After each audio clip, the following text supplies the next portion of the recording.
La farsa es un género teatral no realista. Se retroalimenta de las relaciones sociales, de las relaciones humanas, religiosas e incluso de la psicología de la época y el país. El objetivo de la farsa es el de hacer una obra que le haga sátira a dichos aspectos. Al ser obras no realistas y generalmente cómicas, estas tienden a exagerar comportamientos ridículos de nosotros las personas. Por eso es que escuchamos la expresión "eso es una farsa", refiriéndose a algo que no es cierto, ficticio o que está muy exagerado. Características de la farsa. Una farsa es un tipo de obra teatral cuya estructura y trama están basadas en situaciones en las que los personajes se comportan de manera extraña y extravagante. Se caracteriza por mostrar hechos exagerando la realidad, pero no dejan de ser creíbles. Por lo general es de un estilo cómico y muchas veces critica situaciones sociales. Sobre todo, su uso dramático y grotesco hace uso de las metáforas para ampliar el significado y hacerlo aún más interesante y divertido.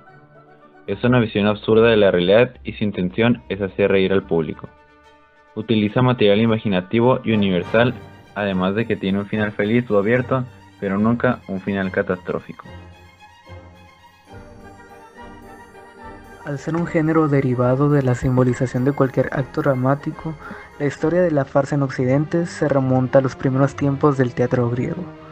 Ha sobrevivido de manera ininterrumpida desde la época clásica, aunque fue en la era moderna cuando alcanzó dimensión considerable hasta en el siglo XX lograr posicionarse entre los primeros géneros dramáticos.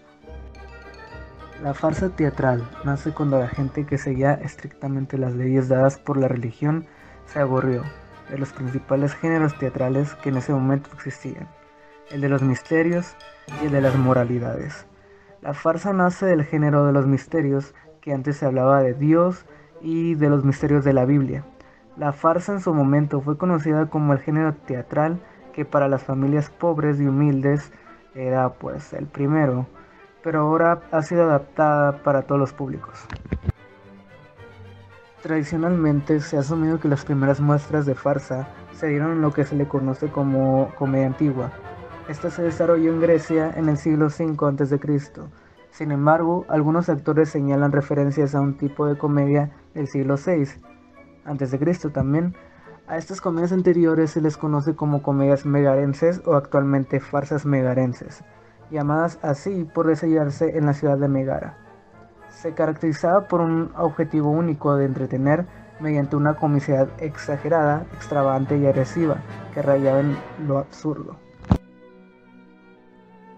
Un aspecto que se destacó en esta época fue la extraordinaria libertad con los que los comediógrafos atenienses criticaban a los gobernantes y a los personajes eminentes mediante virulentos ataques verbales y burlas despiadadas. Es digno mencionar que ni los actores ni los comediógrafos de estas farsas fueron reprimidos en su época. La comedia antigua es considerada por muchos más farsa que comedia, tanto por su origen como por sus recursos, aunque es notoria la evolución hacia una estructura más refinada. Hay que recordar que la comedia antigua es una evolución de la farsa megarense, ya que conserva sus principales rasgos fársicos, que son la comicidad exagerada, caricatura agresiva, crueldad verbal y física. Después de la conocida Guerra del Peloponeso y de los cambios políticos suscitados, los gobernantes ya no toleraron más burlas ni críticas, con lo que la farsa se transformó. Se dio paso a lo que ahora conocemos como comedia media, donde la sátira personal y política es reemplazada por la parodia y ridiculización de los mitos.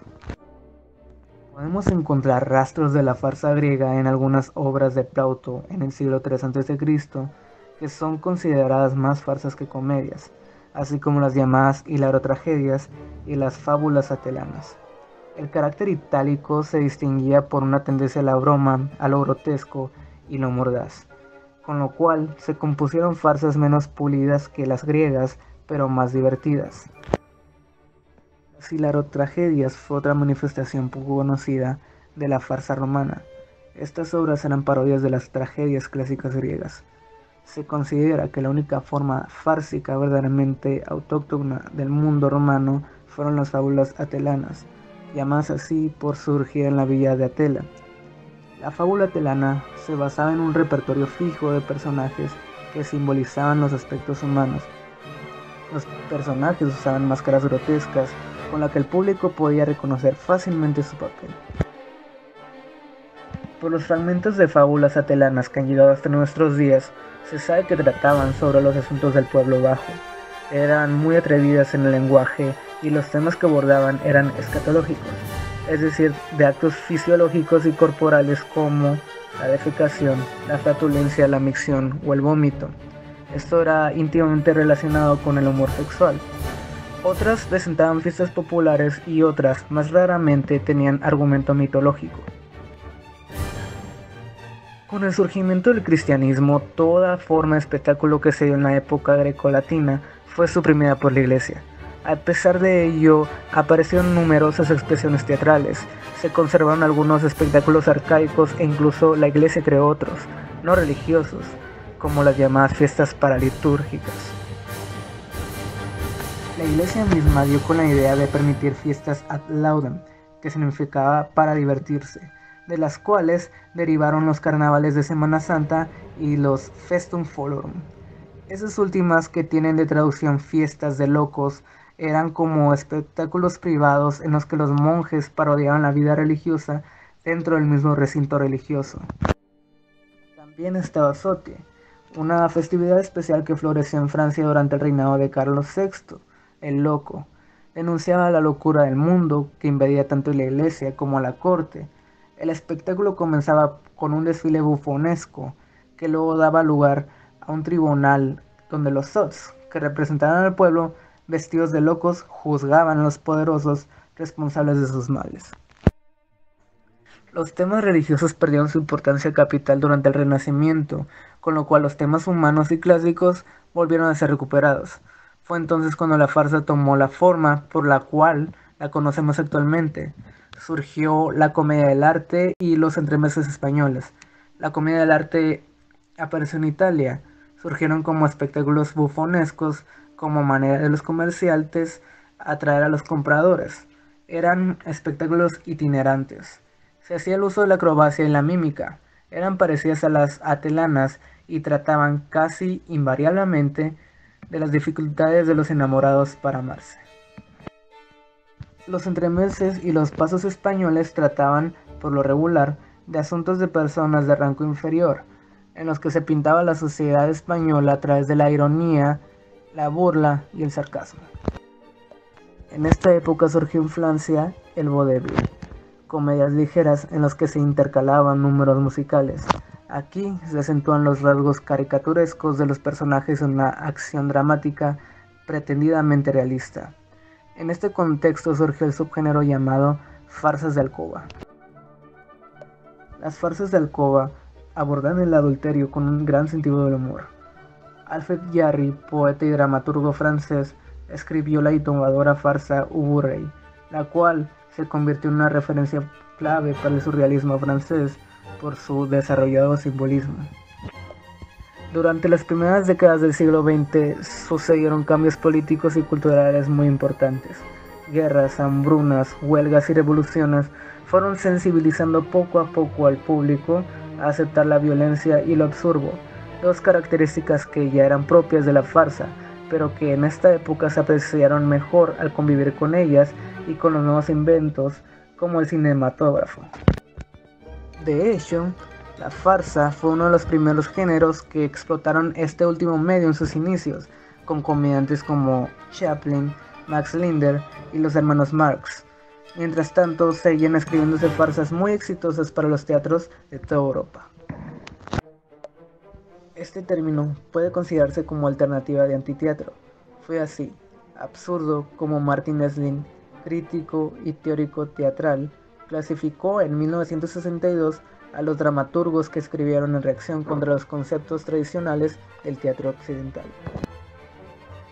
Los dramaturgos del absurdo vinieron a ser investigadores para los cuales el orden, la libertad, la justicia, la psicología y el lenguaje fueron una serie de sucesivas aproximaciones a una realidad ambigua y decepcionante que ellos desmantelaron en el teatro con humor corrosivo, que combatió el viejo universo cartesiano y su anquilosada manifestación escénica, es decir, le dieron con todo a lo que hacían antes. El teatro del absurdo surgió en Francia a mediados del siglo XX. Si bien la obra Ubu Rey de Alfred Jarry fue muy influyente, hubo otros dos acontecimientos que impulsaron esta modalidad. Estos fueron el dadaísmo y el surrealismo. Así, los dramaturgos del teatro del absurdo dieron rienda suelta a su inconformidad por la situación del mundo. Si vamos más allá, las raíces del absurdo teatral pueden rastrearse hasta en la literatura del no sentido. Un autor que algunos reconocemos es Franz Kafka. Georges Feydeau fue un dramaturgo francés durante la época bella y es conocido por sus múltiples farsas. Feydeau empezó a interesarse por las farsas en 1890, estudiando los trabajos de Eugene Labiche y Alfred Hennequin. Estos artistas lo inspiraron para escribir su exitosa obra Champignon malgré lui en 1892. Luego del estreno de esta obra, Feydeau ganó fama a nivel nacional e internacional. E incluso algunas de sus obras eran estrenadas en el extranjero, en otros idiomas antes de que fueran presentadas en Francia. Aunque muchos críticos de la época consideraban que sus obras eran entretenimiento ligero, Feydeau es reconocido como uno de los grandes dramaturgos franceses. Sus obras influyeron en los movimientos surrealista, dadaísta e incluso en el teatro absurdo. Uno de los principales autores de este subgénero fue Epicarmo, el cual fue un comediógrafo y filósofo griego. A él se le reconoce como el máximo representante, junto con Pratinas, del primer periodo de la comedia griega. Perfeccionó la unidad de ese género, llevó a él asuntos míticos y numerosos tipos populares, y escribió gran número de textos destinados al mimo. Los antiguos dividieron sus comedias, caracterizadas por la densidad expresiva, la agilidad de la acción y la perfecta construcción dramática, en 10 tomos, de los que caben señalar Ulises náufrago, Ulises desertor, Las sirenas, Hércules a la conquista del Cinto. Como se deduce de los títulos, realizaban parodias mitológicas e introdujo varios personajes tipo como el parásito, el visitante o el filósofo. Algunos de estos personajes aparecerán más tarde en el mimo y en la comedia ática. Escribió también sus comedias en el dialecto dórico de Siracusa e influyó en el desarrollo de la comedia ateniense.